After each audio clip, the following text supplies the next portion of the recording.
Actually, I'm glad and grateful because you mentioned banking expertise, Aspen Fellowship, and the startup world in the same sentence, because they are very well connected to me in the way that banking brings you a valuable technical expertise, while Aspen is all about the values. As you well said, I started my career in banking, I think 13 years ago, as an investment banker, working both on mergers and acquisitions and equity capital markets. I think that experience, that adventure, it was the best school I have ever attended. I was very lucky to have very good mentors around me. I was surrounded by uber smart and experienced colleagues. Also had the privilege to work with the most prestigious investment bankers on the Wall Street, especially on the Romanian capital markets, and be part of successful transactions. But after 6 years spent there, I started to be preoccupied not only by how to develop this valuable technical expertise and about, of course, the investment banking pipeline, but rather how to start some real and meaningful conversations about where the good society begins. And what I felt there, I think it's still valid today. I think a good society begins with people helping people based on expertise and based on the need.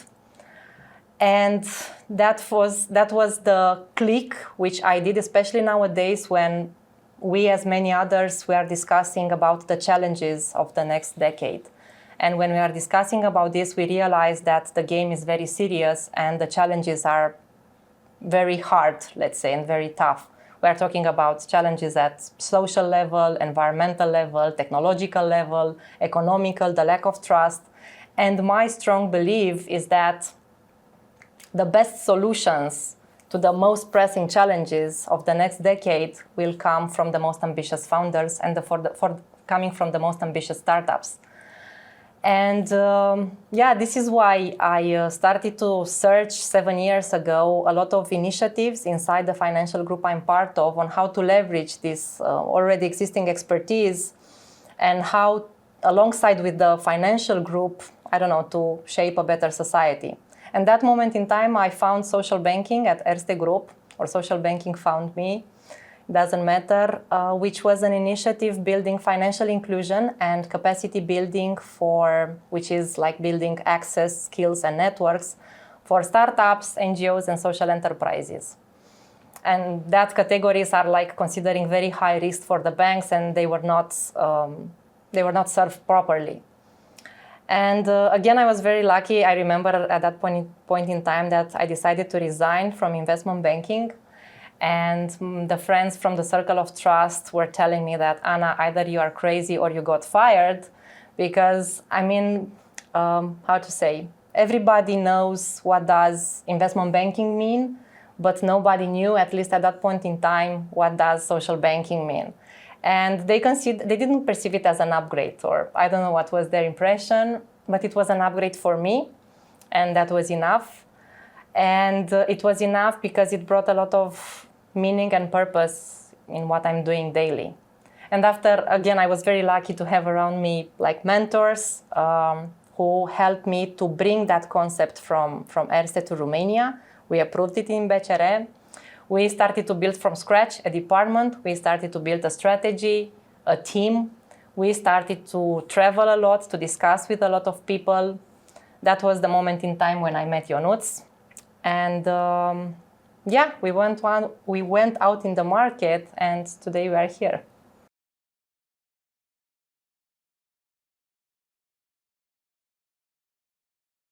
I think the following values we are putting on the table. We are putting, first of all, stability, because we are a long-lasting financial group. I think we put on the table process. We really know how to do processes. Sometimes we are exaggerating a little bit with the with the attention we pay to the processes.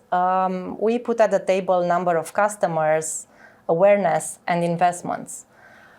But the thing, and actually the secret with what we built in the last years in this area, at least from my point of view, is not rather related to, I don't know, to pick one single actor and to put that expertise on the table, but rather to mobilize more stakeholders to bring their expertise on the table, and then together, through a co-creation process, to start working on something which is bigger than us. In a more specific examples, I would say that if we as bankers, we put on the table stability, process, customers, awareness, investments, then we are asking from the founders, we are asking, I don't know, speed, flexibility. They are very good in product development, team motivation, and patience. So the secret with what we, from my point of view, what we built until now, I think to build like a platform where everybody who really wants to build something in the ecosystem, like to be long-lasting, is like to take what you need by bringing back what is needed. That was also one of the main reasons for which we launched InnovX-BCR, because some years ago we saw the change coming in the market in terms of the high added value model in the ecosystem. I think for a long period of time, Romania was great because, I don't know, due to its subcontractor, like, I don't know how to say, balance, or, I mean, like low cost, very good quality of manufacturing, but very fast and good logistics. But that competitive advantages, if you are looking again to the next decade and to the challenges, from my point of view, are neither valuable nor sustainable. And this is why we wanted to build a strategy where to invest significantly and constantly in creating and scaling up independent companies, independent startups capable of using this huge amount of data and virtualized processes and whole businesses with high added value. And of course, another reason for which we launched InnovX, I think it came from a very strong internal motivation, and that was called the digitalization of the bank, or putting ahead of us banking innovation aspirations, or what I like the most is like to put on a strategy assumed leadership for a large-scale change. Or in a more simple words, I think we wanted to hack the bank in a good and sustainable way.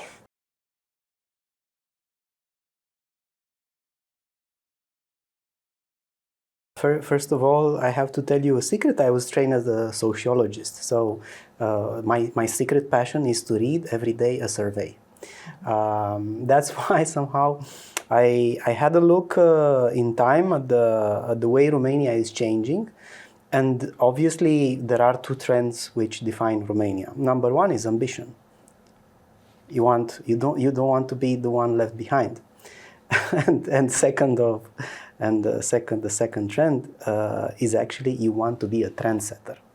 That's why in Romania, not to have ambition and not to be in tune with the trends is a sort of not a good place to be. So this is why I thought, well, we want to have ambitions and we want to be in touch with the trends, so why don't we launch this nice accelerator? But actually, of course, we also realized that it's quite important for a very big company in Romania, one of the big companies in Romania, we're not the only one, to really have a flagship project where they say, this is an ambition, and this is a trend which we want to set in motion, and this is something which will matter for the bank, it will matter for its clients, it will matter for the country, and we will see what turns out of it. So at the end of the day, it turned out okay, because we met a lot of ambitious people, entrepreneurs who founded companies which they wanted to grow, investors who said, we need a pipeline, we need a solid pipeline, people in the bank who said, we want to learn, we want to see what's happening in that world, and also people outside of Romania who actually said, look, we want to find out what is it so special about Romanians. And they found out what is special about Romanians. Romanians are ambitious and they want to be in tune with the trends.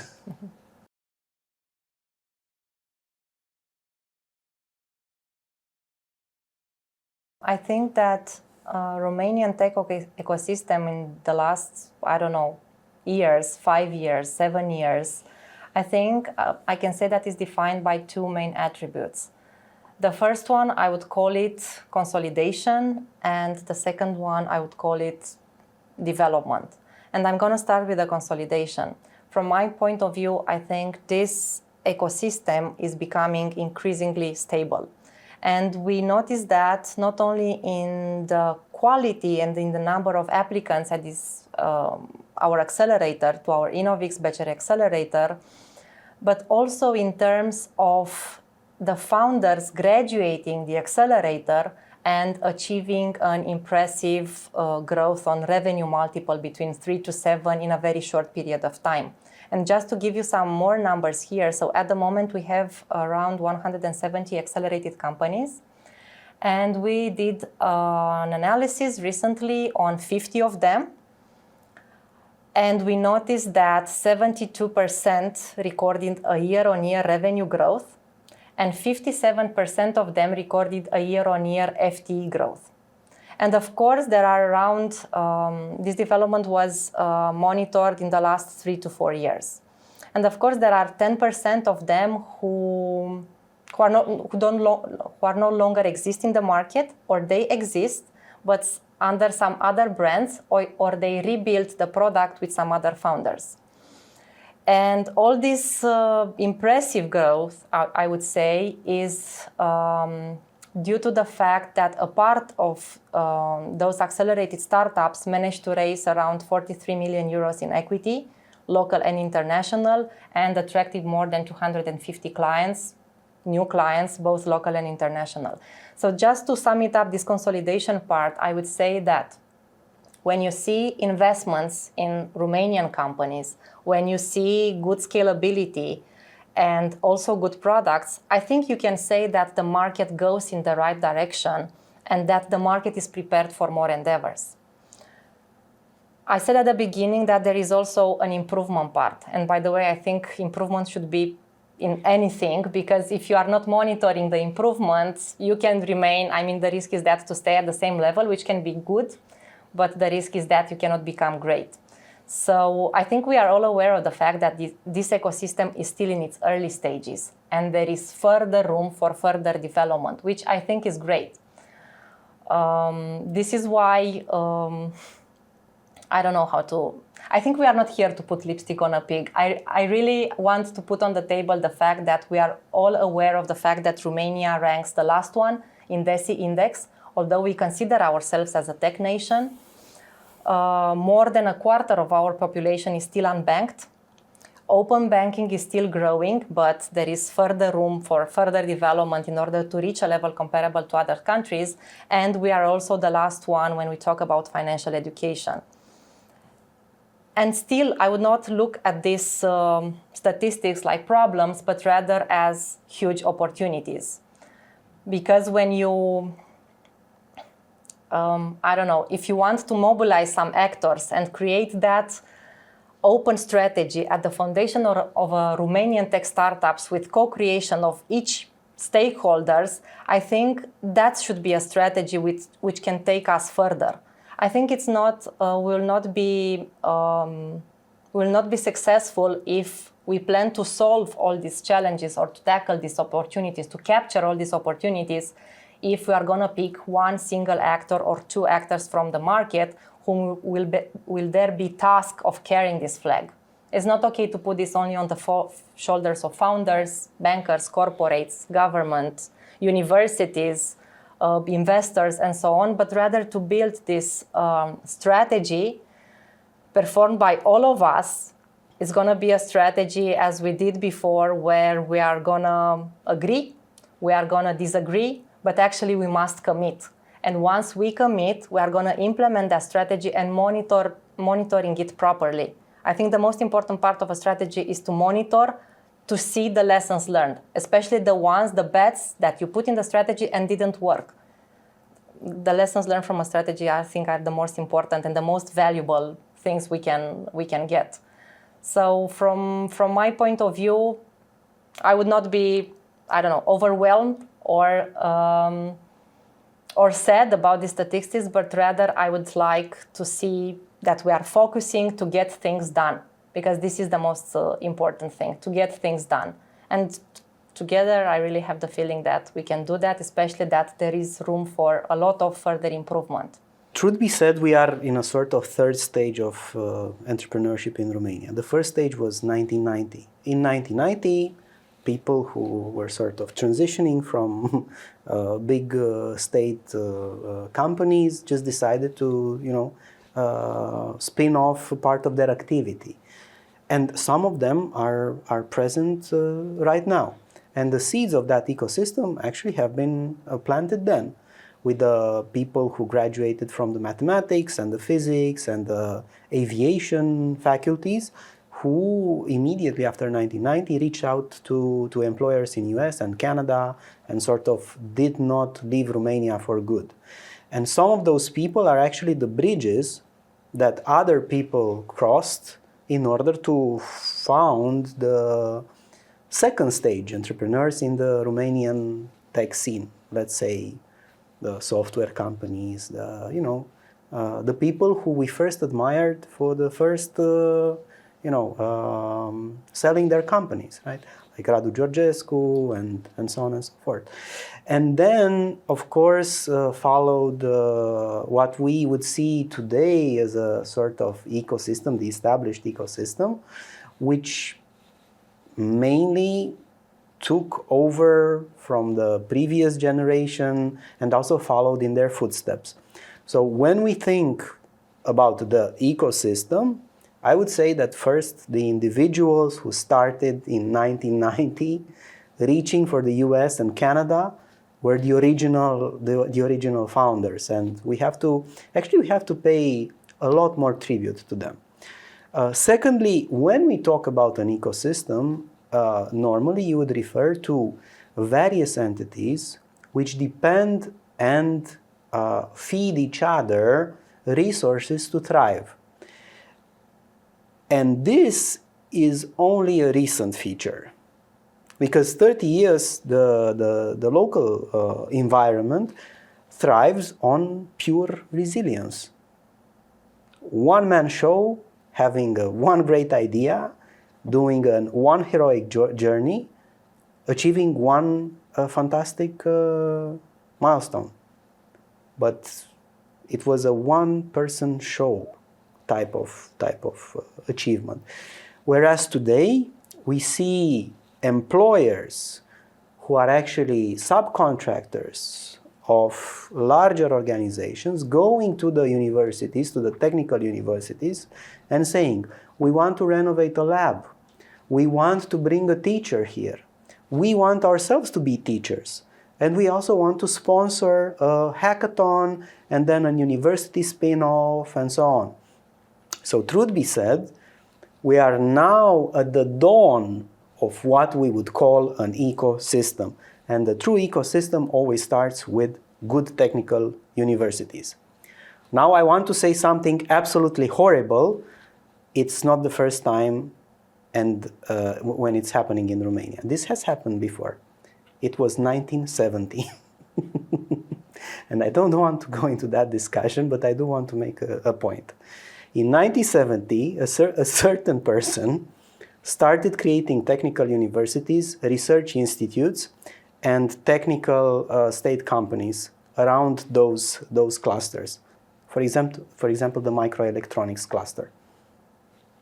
Huge platform with a physics and microphysics research facility, university, R&D institute, and then a company. What we have to learn is what are the trends today, and I'm always returning to this, to read the world and realize that we need again this kind of approach. Good classes, good universities, R&D institutes with commercial technology transfer from companies who are embedded also in adapting the curricula, and investors who are pitching to attract fantastic R&D ideas, and with funds channeled by the state to say this is a strategic bet for Romania. What would those strategic bets be? It's again very simple. Start from where we are good and plentiful, like agriculture, meaning biotech, cybersecurity, meaning all coders acting in the world of online security, energy and all things around smart energy grids, and of course lots and lots of autonomous vehicles flying underwater on the earth or whatever. So it has been done before. This is not to say that we are the first and now we're creating the world. We have to learn out of that. There's plenty of opportunities of reinventing technologies and reinventing value chains. And I think where we should be very, very intentional is to have a pretty clear idea what amount of money in what amount of universities will produce what amount of graduates with what amount of PhDs, with what amount of research projects, with what amount of technology transfer. And then that's the basis of the ecosystem. Right now we're counting a lot again on I don't know, heroic teams or heroic individuals. But really, when we talk about ecosystem, when we talk about building something to last for the future, we have to look in all four corners. Education, funding, a very positive environment for starting a startup, and of course, number 4, reaching out to the world. I mean, irrespective of how strange this sounds, it was done before because it was a technological revolution back then. It was the revolution of microelectronics and communications. And Romania had resources with a smaller population, with a less educated population, with a less connected international reach out. So maybe sometimes we just have to sit back and say, okay, the ingredients are here. Let's define an ambition. And defining an ambition at some point will be the flag that everybody follows. What is different now is the fact that we have 7 million Romanians abroad, and out of them 1% are in key positions in mostly very, very successful companies, very successful entities.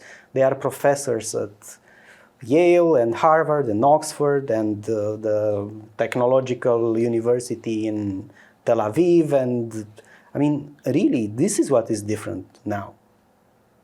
We have ambassadors everywhere. We have bridges everywhere. We have people working in London as we have people working in Berlin. We have people who can travel, tomorrow, anybody from the startup founders can jump aboard the plane to San Francisco, to the other part of the world. It's really, we are connected like we have never been connected before. This is what is really different. Yeah, and in fact, this is one of the key aspects of InnovX-BCR.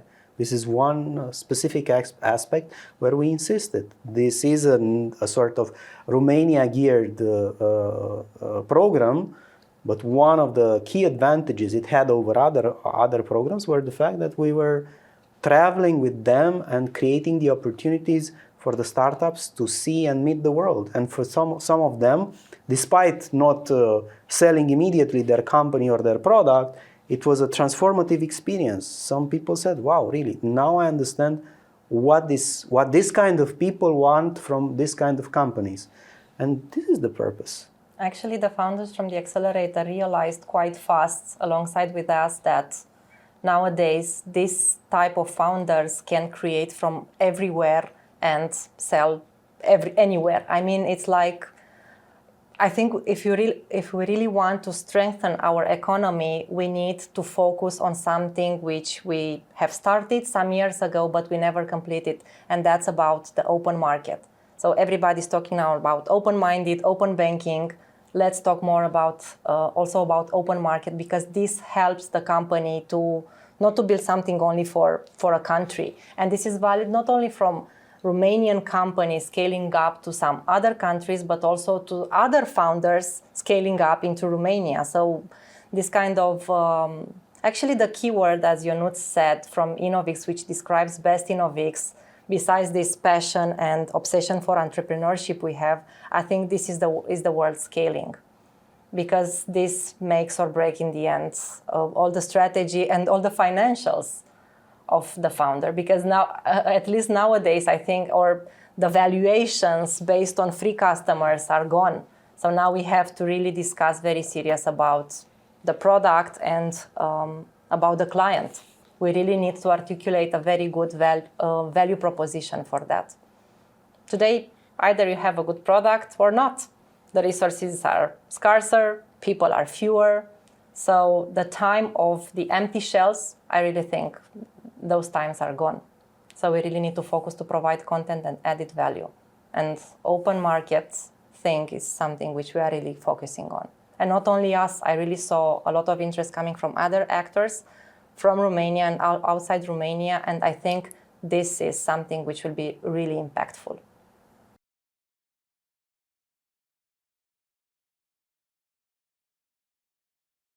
Ana has been absolutely great into actually bridging what we do here with ERSTE, and I will let her talk about that because it's really one amazing thing. Why is it amazing? Because we didn't ask for permission from ERSTE to do stuff here in Romania. Innovation really happens at the fringes. We started it. We even started when our CEO said, "You are going to do this over my dead body." But he's a nice guy, so then he said, "What a great thing you did." So this is one important thing, and it's really absolutely crucial to lay it out in the open. The opportunities and the needs and the resources and the fact that Romania is a 20 million people country in comparison to Slovakia of 5 million, Croatia of 4 million, Hungary 9 million. So we're double population or triple than most countries in the region. There is here a potential and the size, and soon the size of the economy, because the economy will grow, which mandates a lot of testing and startup mindset. And this is where Ana comes saying how we started here and what we discovered when we presented it to ERSTE Group. But I do want to make a point.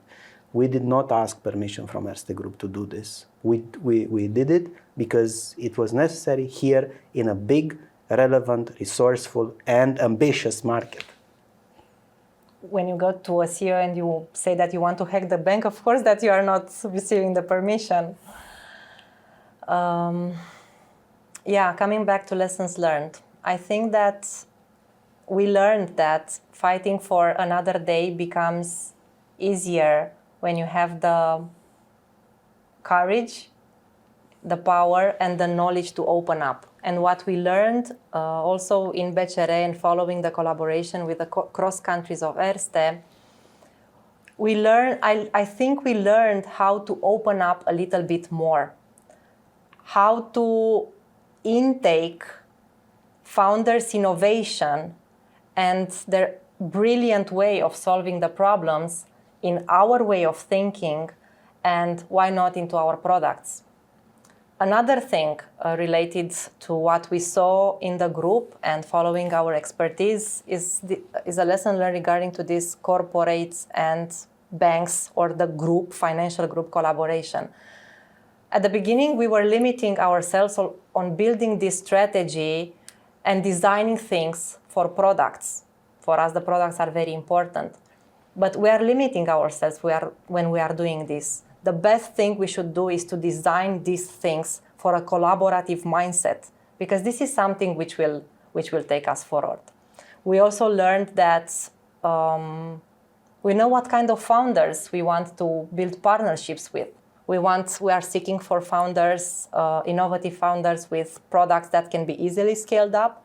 We are seeking, and here I'm really talking at the group level.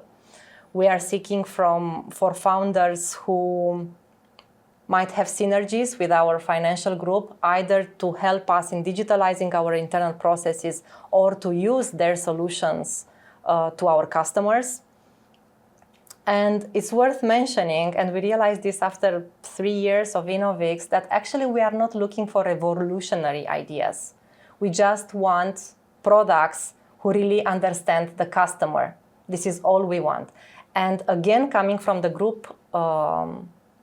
group experience, I think the best founders we met are the ones who found a market which is in demand and hasn't changed in years. The best founders are the ones who found a product which is in demand and has not been simplified for years. And we are looking for founders who really build products that can be easily scaled up. I mean, in the end, this is all about, and it's that simple, but you need to pass through talking with a lot of people, traveling to a lot of countries, doing a lot of stuff in order to draw a line and say, well, that's simple. This is what we call innovation.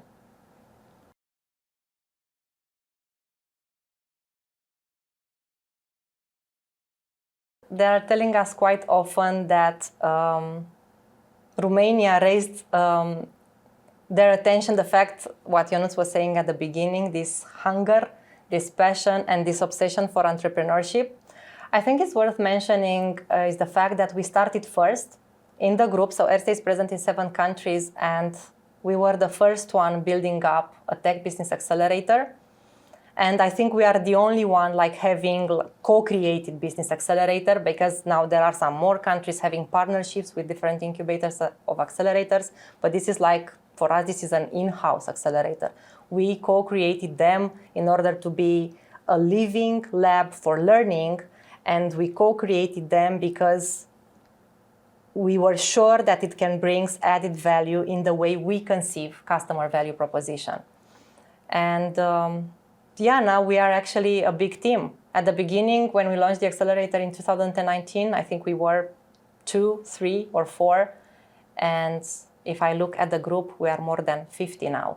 And if we look at the entire InnovX-BCR accelerator program, so we are more than 170 accelerated companies, more than 100 mentors, and more than 40 corporates and investors, local and international.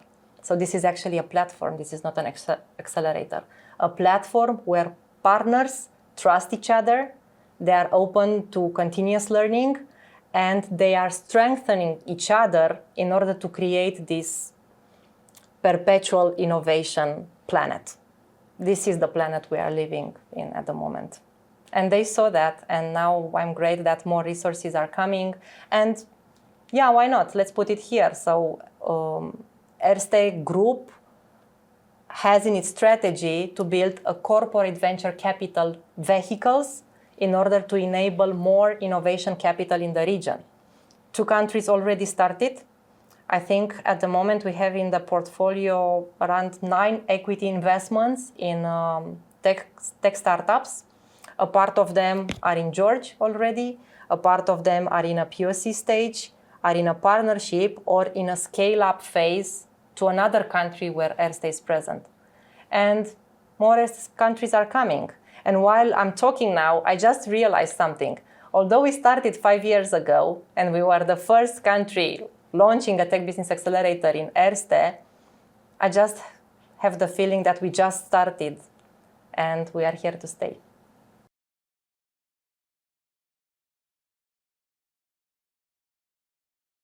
I think it's simple. It's a matter of strategy. And sorry for being blunt, but the paradigm we are living today is simple. You innovate or you die. Coming back to the accelerator, this is something actually which we built since the beginning. So at the moment, we have in the accelerator around 22 partners, investment partners, including 1 corporate venture capital of ERSTE, providing funding to the best founders. Actually, that 43 million euros raised by a part of the 170 accelerated companies are also due to those partners who are really looking and they're actively involved in the accelerator. Another thing coming to traditional banking, besides this strategy, which I really think it matters the most, because again, you innovate or you die. I really think it's a paradigm shift also for incubators and accelerator and for the supporting programs, when we should change the value proposition from financing innovation, where the standard loan or even the equity product is the king, to engineer networks and financial solutions through multi-stream funding channels, and here expertise is the queen. And I think the main actors should have this role of engineering networks and financial solutions to multi-stream funding, because grants are also valuable. We have a lot of companies accessing R&D grants, because we talked previously from EU or from Norway innovation grants. These kind of grants are helping them on R&D or are helping them on scaling up in a CE country. So we should we should consider all of them and put them in a frame which works end to end. I think this is the most important thing. So not only equity, not only loan, not only grant, but like multi-stream revenue funding channels. And this is how we are gonna make the innovation fundable. So is this switch from funding innovation to make innovation fundable? But we need expertise and we need to be more acting in the same time. I mean, I would say from the 200 or so accelerated companies, I personally don't remember one single of them who said, I am in the accelerator because I want a loan from BCR. Because that's not their problem. At the beginning, that's absolutely not their problem. Actually, even funding is rather available because of multiple programs and multiple opportunities. For them, there is a matter of accessing the clients. And even that, I wouldn't say is such a daunting challenge, but the daunting challenge is actually which would be those clients which would dare to assume an innovation project. Now, there are two types of companies in Romania who can assume a partnership with a startup. Romanian held companies, like entrepreneurs in Romania who have went through this phase and now are in an enterprise consolidated situation and are seeking for the next technological upgrade of a part of their business. And multinational companies whose decision center and innovation center is not in Bucharest nor in any of the towns who are hosting cities who are hosting their headquarters. Iași, Cluj-Napoca, or Timișoara. It's somewhere in Frankfurt or Lyon or I don't know, Milano or wherever. So basically what they need is an endorsement from the bank that they have went a structured, serious filtration, assessment, and qualification process which qualifies them to be reliable suppliers. So that's the core of the matter and the core of the acceleration program. To what extent that goes as straightforward as we imagine, you enter in an accelerator, you do 3 months, 6 months, and then you do pitches, and BCR now introduces you to 10 companies, and everything is a success. Of course, there's also a learning process for us, but we discovered that what we bring best to the table is the knowledge of a multinational companies, guiding them whom to address, when to address, how to address, in what manner, through which intermediaries, through which integrators, again, a huge issue on the table, and how to design or how to manage the expectation that once you sold your solution, you're also able to maintain it. In the provision of the service. That's another topic. And these are again all topics of the accelerator, because it's not only funding, or the main issue is not funding. The main issue is a brilliant idea, scalable, to a viable business. That's the core of the accelerator. Great idea, great potential. Now let's see how we transform this into a company, or how do we scale this so as to export the service into India or, I don't know, wherever, as some of the companies in the accelerator already did. Yeah, because at the end of the day, most of the startups which are in the accelerator are B2B startups type of services. And when you are into that kind of business, then you really need to be recommended by a trustable source who vouches for the fact that you went through all the stages of the startup purgatorium. And part of, as Ionuț was saying, so InnovX provides this sound and quality education, which makes the accelerator actually very competitive, focusing on competence, performance, ethics, and so on. A part, and this is very well related to this selling afterwards. So what we are trying in terms of education, what we are trying to learn together with the founders is how to articulate the value proposition your product has for the future client.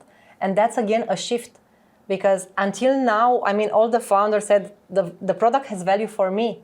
And it's normal because you created it. It's normal to have value for you. But let's see how we are going to articulate the value it has for the future client. What's in it for the future client of using, what is experiencing when using your product. The second thing we are trying to educate in the accelerator and to structure is how they raise attention on the product they want to sell. And here, of course, that we can help with the awareness tools and resources we are putting on the table. But it's very important, both when you are articulating the value proposition and also when raising attention, not to use buzzwords. If a founder says, my product is democratizing the digital transformation using artificial intelligence, that's the end of the story. So we are trying to make it more specific. And last but not least, in terms of education and education curricula, we are learning with them how to say loud and clear from where they create the profit.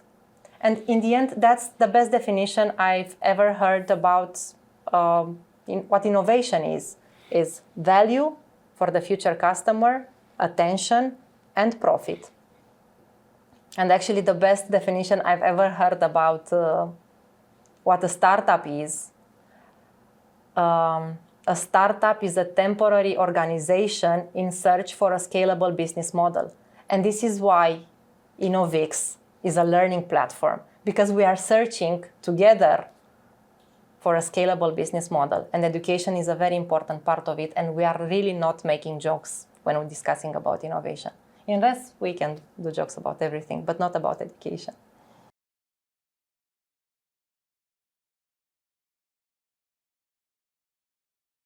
Incubators and accelerators are playing a very important role here. And I would not focus on what we are doing different, but rather on the secret sauce that helped us scale up what we started 5 years ago, including at the regional level. And I'm coming back to the partners and to the valuable partnerships we did. Because at the moment, we are having that real conversations and with real people with the purpose of achieving great things. And when you have an ecosystem of partners interested to grow this ecosystem further, we said that there is no longer about we and them. It's us. We and them, forget about it. And when we are discussing about these challenges, which are really pressing and we really need to find solutions to that, this is what motivates me personally, like in the accelerator also. We, these more than 40 partners, more than 100 people putting skin in the game and time and valuable expertise, we are looking together at those challenges. And we think we talk, we are really talking, we act, we change, and we inspire. Exactly in this order. And the fact that there are more incubators coming on the market, more accelerators with successful objective key results, this is again very important thing. Not to be just an incubator putting 100 corporate names on a wall and saying that you are providing. No, I really saw a lot of serious incubators and accelerators coming on the market. And I think this is the role of inspiration, and this is how we can grow the market. If we can have 10 InnovX, I said only InnovX, in Romania, I think the impact will triple the impact, or will make it 10 times. This is our purpose. What do we do different? Let's talk first about what we are very serious about. We are very serious about the curricula. We have had startups which were not very disciplined into going through the process. We kick them out, and that's a very, very good thing. Then we are very, very serious about meeting the startups with key people in the bank, boring bankers, or maybe not so boring bankers. But the point is that we get them familiar with actually talking to somebody who really takes decision about implementing an integration within the internet banking, or integrating a financial analysis tool for the corporate customers, or integrating something of a solution for the call center, or anyway, something which impacts at the end of the day the reach out of the bank to million customers. So when we have that kind of conversations with them, obviously we're not having it just for the sake of politeness, and that's a different thing that InnovX-BCR does. The other very different thing which BCR InnovX has, it opens the world to the portfolio of clients.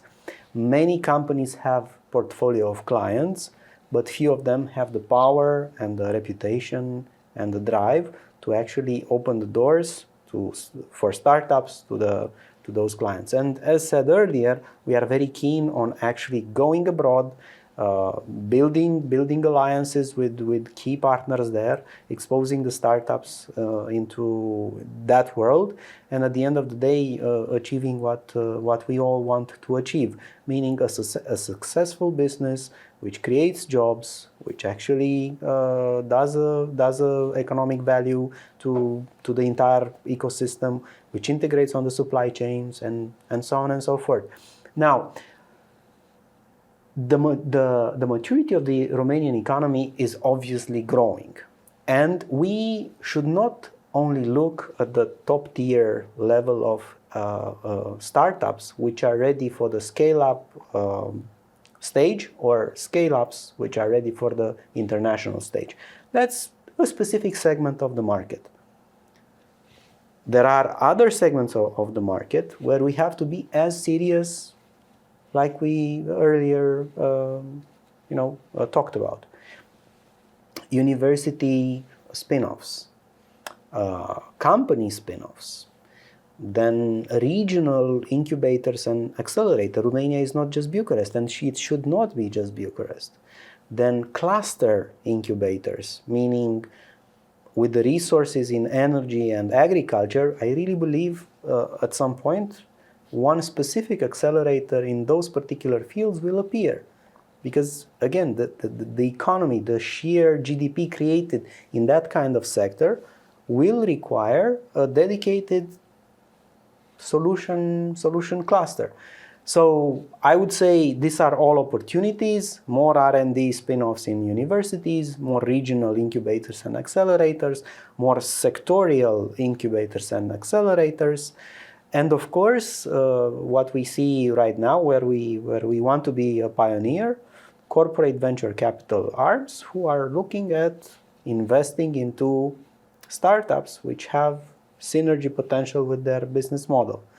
We will be one of them. Other companies will follow. Everybody is welcome. And again, the only thing which really matters is to realize that with each achievement and milestone, we can take our ambition forward. What would be ambition forward? More budget to R&D in Romania, more graduates of technical universities, more incubators, more bridges and embassies dedicated to promoting Romanian tech abroad, more foreign and domestic investors, more corporate venture capital arms. Actually, that's one of the reasons for which why we are so serious with this bootcamp we are having in the accelerator. Because with the best-in-class startups graduating the accelerator, our plan is to really amplify their stories to the 46,000 people of ERSTE and to the 16 million clients of ERSTE Group. And in the end, why not to come up with clients and investors for them? But for that one, we really need to stay close for 6 weeks, 12 weeks. If we go at a lot of conference in the same time and defining the strategy and finding out the needs and finding out how to articulate your value proposition without using buzzwords, I mean, it's too much in that bootcamp. So the pot on the table is really very serious, but it needs a lot of preparation and hard work if we really want to master this collaboration, because that's an art. That's an art. The collaboration between startups and the banks, we really need to know how to master it. It's an art.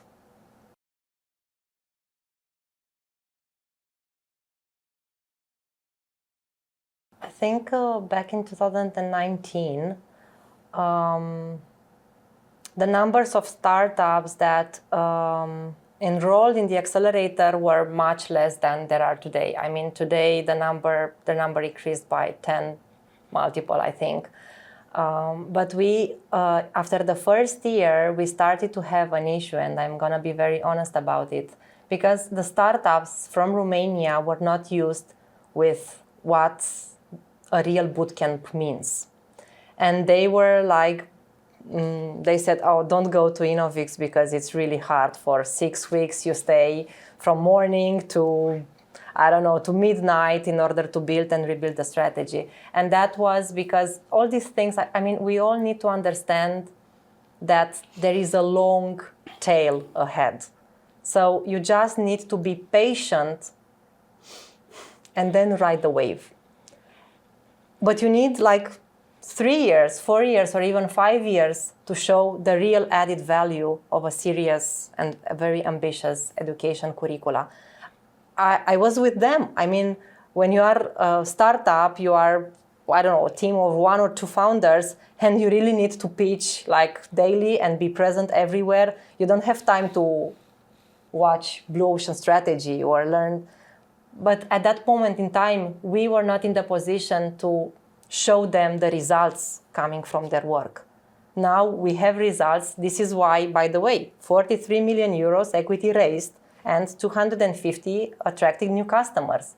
These were coming because they knew how to articulate their value proposition. They stayed with us to understand we are doing events with corporate clients of BCR when the best-in-class startups are preparing and are pitching in front of them. But before that, we really invest a lot in matchmaking the needs, in building up the PowerPoint presented use cases, because we are still having difficulties in understanding how a product works.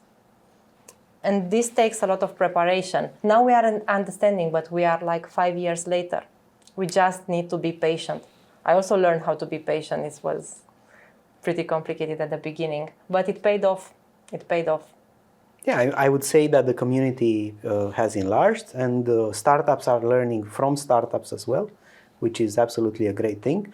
And I would say that in this whole process, to be honest, a startup life does not begin or end with the accelerator it is temporary in. So they are meeting angel investors, other partners, other corporates, and so on and so forth. The fact that we take a lot of pride with is, bringing people who are always upping the stakes and upping the game. More senior people from more relevant corporation to more relevant decision makers to more relevant feedback. And this is how the system grows. Once you run 2 demo days per year, or 3, then you get to a number where people really see what kind of questions are being asked, so they are better prepared, and then the questions are harder. So this is what I would say, how teams change. The other thing, which again is very, very valuable, is the fact that some of them try to do business with one another, and it also helps with an accelerated learning curve, and that's a very positive. And of course, maybe it's something we should care more about, is consolidating the entire knowledge of those startups, because some of them really in 5 years have a lot of lessons in sales. Mm-hmm. What works, what doesn't? Do you sell easier in the Nordics, or do you sell easier in the Middle East? Why and when you can sell easier in the Nordics? Why and when you can sell easier in the Middle East? And those are things maybe we should have a more consolidated view, starting from your question, because that's a very good question. How did teams change? They are better prepared, definitely. The stakes are higher. The people they interact with are more relevant. So it's a more serious game. That was one of the main advantages of the fact that after 2 years we decided to scale up InnovX at the regional level, because the startups from outside applying at our accelerator, and we have startups all over the world, I mean really all over the world, they came up with some lessons learned, which we combined with our lessons learned, and we all consider that. For example, when a startup from Europe came to the accelerator, they said, when you are pitching, you have to focus on the main differentiator. When you are pitching, no matter that the room is like a small room or a big room, you need to imagine that in the room are at least 1,000 people with the same product as you, but better funded and better connected. In the first 2 years of the accelerator, I remember then when we were asking, the usual question at demo day is, what's your competitive advantage? None. I'm very innovative. And the startups from outside came and say, no, imagine that there are at least 1,000 people in the room, better connected and better funding. And then you start talking. And another lessons learned, building up also with this corporate venture capital platform of ERSTE, they said, founders, watch out, not all the capital is useful. And that was something very useful. I mean, it's that simple. It has a lot of expertise and a lot of lessons learned behind, but we really need to talk about this. Yeah, that's a very valuable lesson learned. Not all the capital is useful.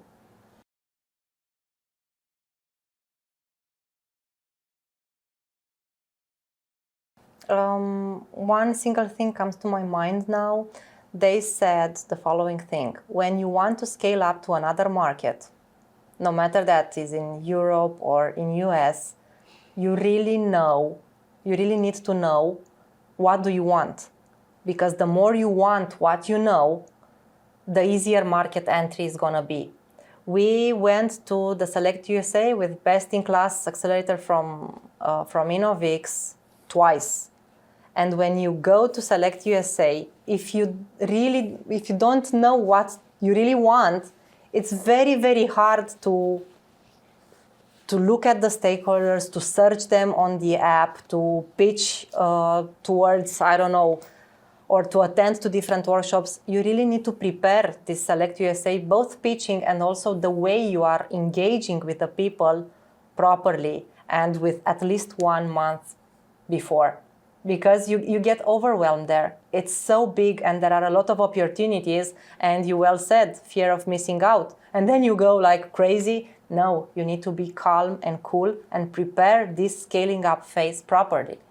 Not to say that I just remember that I recently read a study where I think Barclays did a survey on 10,000 or 20,000 startups, and they realized that 86% of the startups at the moment in time are coming and are nearby the value of dead. But the ones who cannot recover are exactly in this scaling phase. because this scaling phase is really important and you really need to prepare it properly, including also from the members you are onboarding. Because usually the startups are, I don't know, businesses created with some friends. Me and Ionuț, we are putting a business now together, but at the first million raised, we really need to ask ourselves very honest if Ionuț, who is my friend, or Ana is still, I don't know, has the expertise to build and to continue this scaling up phase on sales further, or to realize that, okay, it's done. I mean, we did it until at one stage, and now we need help. And the question is how you are going to build and what's the strategy behind the 1 million euros first funding. Because some of the startups are spending it too fast without no strategy behind, and some of the startups are spending it too low, again, without no strategy behind, and none of them is useful. So this scaling strategy really should have a rigorous effort behind and a rigorous expertise, because it's related to the value of that. Yeah, I mean, from what I saw, there are two kinds of international startups. One, there are startups from the region, so more from the emerging markets like Bulgaria, Serbia, Macedonia, Croatia, which are having the similar challenge to some Romanian startups, meaning can they stimulate the creation of a new market? And everybody is sort of asking themselves, can we do this for a longer time? And that's a particular case, but it is very similar to the situation of the Romanian startups. The other category comes from countries such as Spain, France, I don't know, even Canada. We had one startups, and their challenge is not how to create a market, is whether how to sustain a corporate relationship with a purchaser, right? With a multinational company, and they come. I think one of the key reasons they are joining the accelerator is to have a sort of dry run into a potentially similar host of an accelerator, which is similar to their core clients, and they are testing. Would you buy this from me if I would do this? Well, no, because I don't see that, and I don't see that, and I didn't understand that. And they are coming with this kind of challenge, which is similar to the companies joining the Romanian companies joining the scale-up cohort. So I would say the regional startups are more like the Romanian startup stage startups, and the more international are more similar to the Romanian scale-ups. And the challenges which they are trying to solve are a bit different in category, but similar in terms of maturity of the business. What does it mean for the local ecosystem? Well, it is just another opportunity to create bridges and connections to startups in other countries.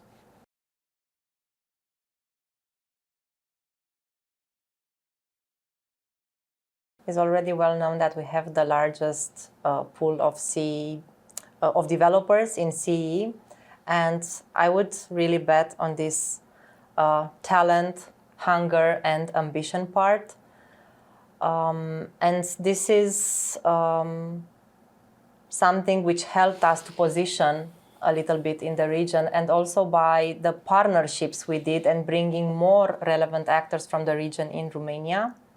This, I would not say as a weakness, but rather as a red flag or a blind spot we need to take in consideration to really educate that talent. So in order to make sure that it's going to reach its highest potential. Because in the end, it's about the potential. How to build like a scoring in order to see what's the low potential, the minimum potential, and the highest potential. And then you need to see, especially at the founders and the tech startups, innovators, they usually have high potential, and you really don't know if you reach your highest potential or there is much more to do. And this is why we need this kind of supporting ecosystem, which is because I just realized that we mentioned the founders, universities, corporates, investors, banks. Also, media is very important, and I also wanted to spot it on the commerce, the Chamber of Commerce, and also the embassies, and not to say about the government. So at least there are 10 stakeholders who can contribute in each of the stages of this talent we have in order to be well educated and to make sure that they can reach their highest potential. Yeah, coming back, we said Romania is a big market. It offers more opportunities and more resources. When you try to build an innovative service, it matters whether you can tap into a pool of larger opportunities or larger resources. That's an advantage of the entire ecosystem. The disadvantage of the current startup culture, I would say, in Romania is the habit to engage systematically and continuously with the potential target. I think this is somehow more of something natural, which I see especially with startups which are coming from the more developed countries. They know that they have systematically to approach, target, propose, get feedback, improve, propose. Whereas here I see a bit of a tendency of hitting a brilliant sweet spot and saying, okay, we got this. But when we got this, legal comes into the discussion, procurement comes into the discussion, mandates come into the discussion, IT resources come into the discussion. And this somehow, I often heard this feedback, well, when are we going to actually do something? Well, we are going to do something, but you have to realize this is the something. And the something with a big corporate lasts the 6 months or the 8 months. And it's like this. It's the. So I would say this is something which I noticed as a difference. I don't see this impatience of hitting, stealing the show, doing the thing, then the product will implement itself. It doesn't implement itself.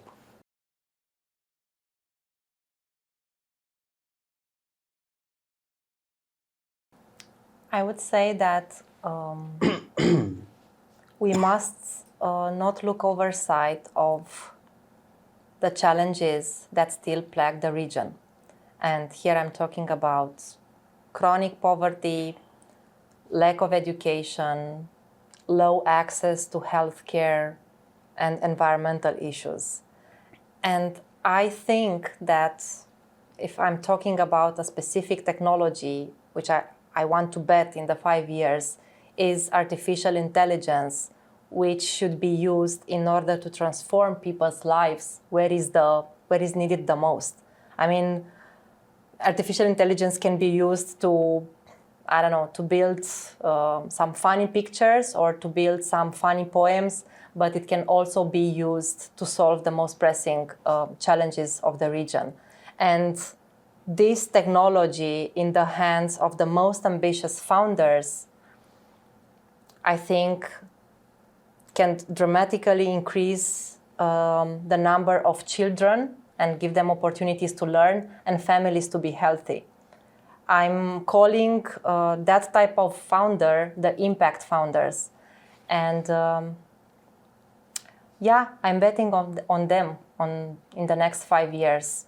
The ones who are using technology to solve the most pressing challenges of the region, I think they will have a lot of resources in the 5 years. And actually, we really need them. And this is why we'll continue to support them tirelessly. Because everybody needs them, actually, and we need to support them.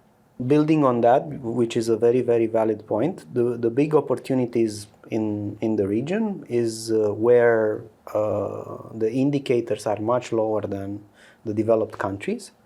So in education, we have half the university graduation rates of the developed Europe. Obviously, that is calling for a solution to improve human capital.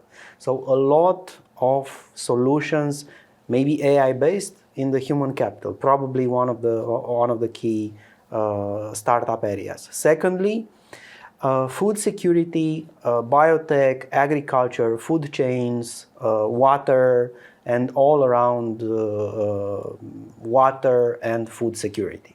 I would say a lot of investments will go there, because this is a region starting from Poland to Hungary to Romania to Serbia, even Bulgaria, which have a lot of agricultural land, a lot of agricultural resources, a lot of water resources. So definitely one field where I can see plenty of investments coming, because there is room for production. Thirdly, I would say a lot into the manufacturing base, because the core markets of Europe are reshoring and friend-shoring. So they are reducing the length of the supply chains from tens of thousands of kilometers, meaning not sourcing from China, but sourcing more close to their core markets. It can be Turkey, it can be Romania, it can be again Poland, so the big markets with big industrial base and lots of resources. And I would say also, of course, IT remains a key area, because there's going to be a lot of automation and a lot of drive for autonomous machinery. Be it that we speak about drones who survey the borders or who survey the wheat fields, or we talk about sensors which are preventing forest fires. So definitely fields where the growth potential is very big. Human capital, water and biosecurity, manufacturing base, autonomous and automation across the machinery employed, and of course green transition, meaning energy, all kinds of energy. These are mega bets for the region and for Romania. What we can do about it is A, raise awareness about them. People, be very attentive for these fields. These are huge opportunity fields. 2, invest a lot in the education of that. 3, stimulate funding for those fields. 4, buy solutions which are designed in the region. Buy in the region. And of course, 5, which is again something very valuable, see where the current champions are in those fields and stimulate them to either vertically innovate in their value chain, or ask them, what do you need for your horizontal reach to be higher? For example, let's go to the biggest agricultural processor in Romania.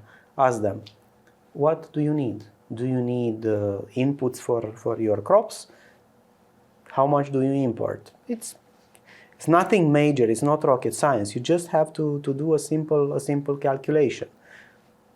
Imports replaceable by locally designed solutions, and then you see what kind of tech, what kind of people, what kind of IT, It's not that complicated, but we have to be intentional.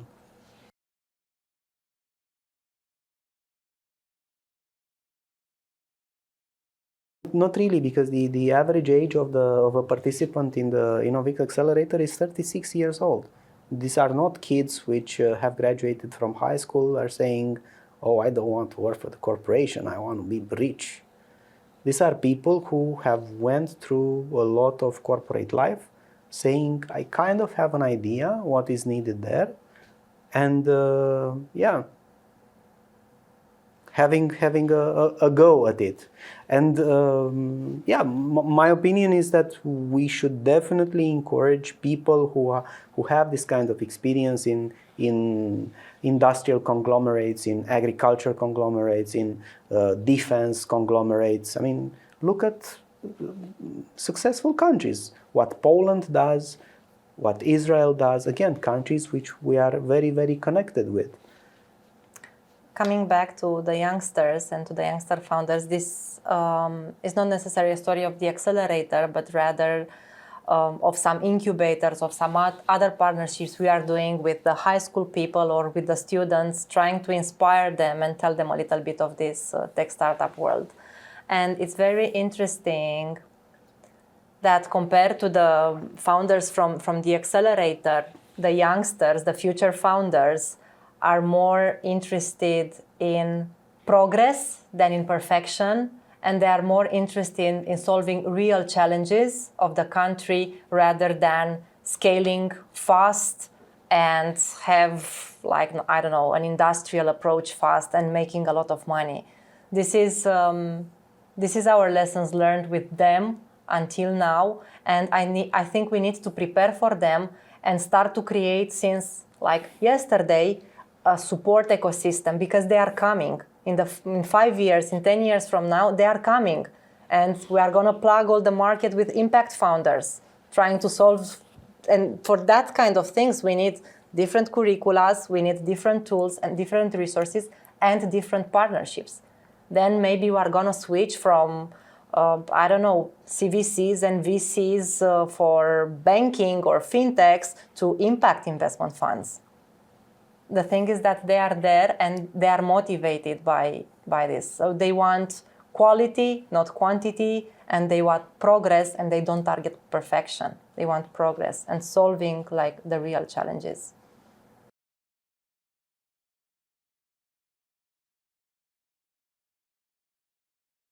I think the right people on the bus are not like interviewing and selecting, they are just showing up.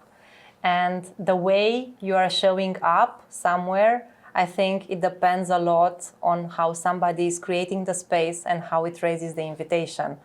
So yeah, now I'm just realizing that we are more than 50 people from BCR and from ERSTE actually involved in the accelerator, and we did not select them. They just showed up and said, I want to be part of this story. And I think that was great.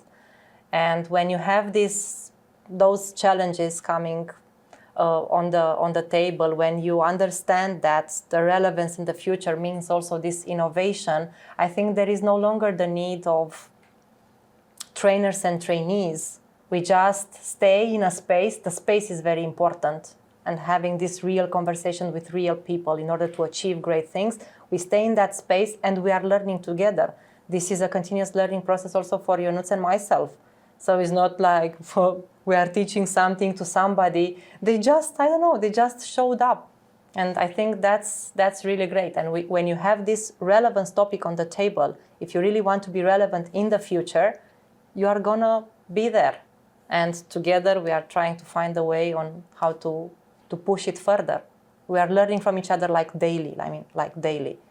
Yeah, Ana is modest. It was her contagious optimism and relentless push and annoyance that drove a lot of people into the program.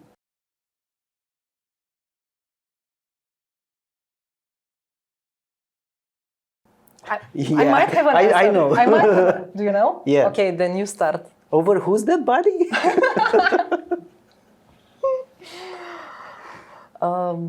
I think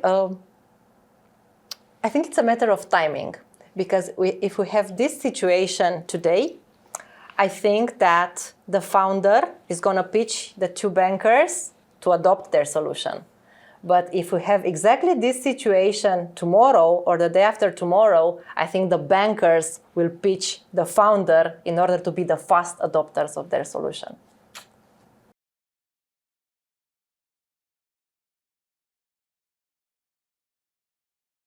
He's the creative guy. I'm really not good at this. 1,000 titles. Exactly. The first one is obviously Die Hard. Then I would say Braveheart.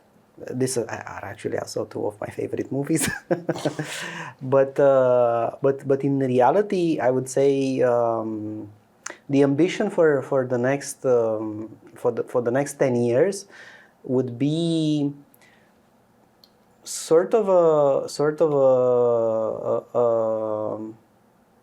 you know, it's like King Arthur and the startups of Camelot. This is, I would say, because I really believe we have the resources, we have the bridges, we have the human talent, and we have the ambition to produce some kind of wonder.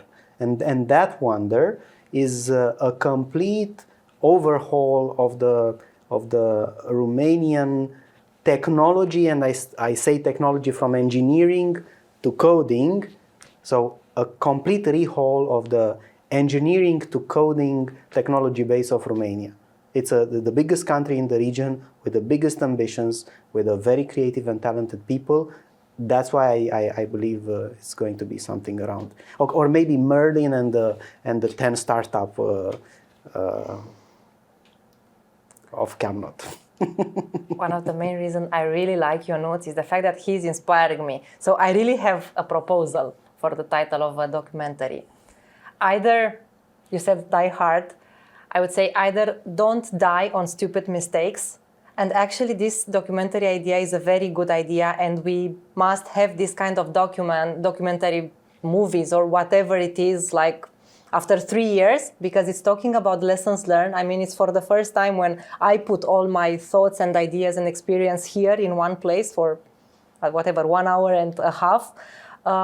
So I think that's the purpose of the documentary, to help future startups or the existing startups not to die on stupid mistakes. I mean, they can do a lot of other mistakes, a lot of new mistakes, but sharing and making awareness on these lessons learned, on success and failures, basically, we will help them not to die on stupid mistakes. Or something more romantic. I'm always between, I don't know, pragmatic and romantic. The first one was pragmatic, and now I would say on a romantic side, I would say the rise of Romanian innovators, where the focus should be on the founders, because my strong belief is that we incubators, accelerators, the 10 stakeholders we put on the table actually in this conversation, our role is that just an integrator, and we are having a supporting role. But at the end of the day, the ones who really can make a company conquer the world and make the world a better place are its very founders. I think the founders are the only species I know who simply don't rest until the problem is solved. And this is why the focus should be on them. And supporting them. I have another title. Oh my God. Okay, say. So I think another perfect title would be the opposite of merge și așa. I would call it merge și altfel. Oh, very good. You see? I mean, he's like a very creative guy. No, in the end, what I wanted to say is that supporting the ones who will take us further is the way we understand our role in promoting like inclusion and prosperity. And also they give us insights about what today and tomorrow means, which is extremely valuable. And this is why we admire them so much. So yeah, I think the focus should be on them. Leave the other titles. Put the focus on the founders.